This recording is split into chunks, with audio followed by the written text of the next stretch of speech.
O capítulo de hoje nos conta uma rebelião liderada por Coré. A eles se uniram 3 homens da tribo de Ruben: Datã, Abirã e On.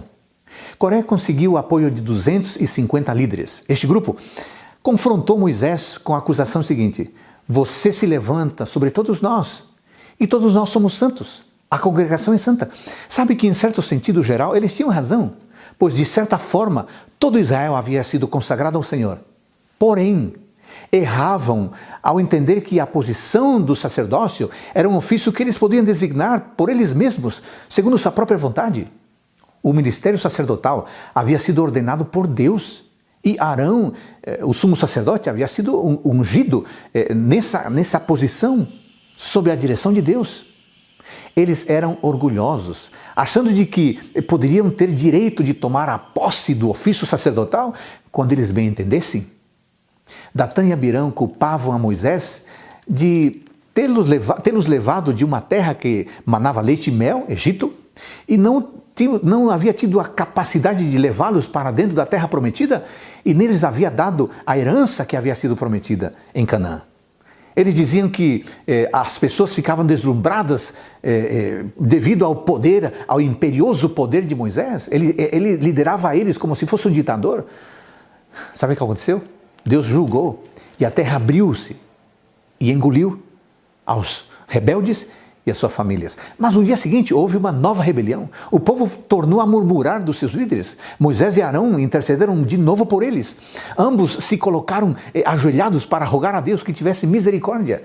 Mas houve mortes. E ao Moisés perceber de que a mortandade havia começado e a congregação estava sendo afetada, ele enviou Arão para que ele pudesse fazer expiação pelas pessoas.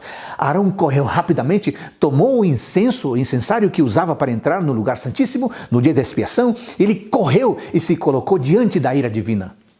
Ficaram para trás os mortos, 14.700, e na frente os que não haviam sido ainda tocados pela ira exterminadora. Com isto se manifestou algumas coisas. Primeira, Arão professava verdadeiro amor diante dos filhos de Israel. Ele era odiado pelas pessoas, mas ele amava as pessoas. Número 2, ele era muito valente, corajoso, tanto para se aventurar a colocar-se em meio do grupo rebelde, como para atrever-se a se colocar no meio das pessoas que estavam sofrendo aquela praga de morte liderada por Deus.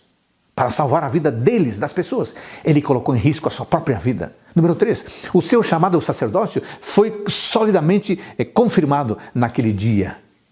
E finalmente, letra D, ficou claro que ele era um tipo de Cristo, pois Cristo veio a este mundo para fazer expiação definitiva pelo pecado.